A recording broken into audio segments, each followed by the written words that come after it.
Sinagot ng aktres at host na si Kris Aquino ang mga nagsasabing sinuot umano niya ang mga alahas na mula sa pamilya Marcos. Nag-ugat ang batikos nang makita sa isang larawan ni Kris sa APEC dinner noong Nobyembre ng nakaraang taon ang suot niyang kwintas na umano'y bahagi raw ng mga nasequester na alahas mula sa pamilya Marcos. Sa isang press conference kahapon, ipinakita ni Kris ang kanyang mga alahas at pinabulaanan ang mga akusasyon.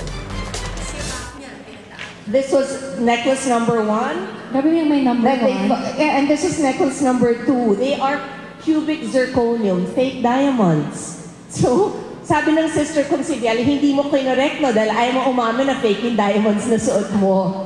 The last thing I think my family would do would be to steal someone else's jewelry. And yun lang, nainis ako dito because it was putting into question my mom's memory.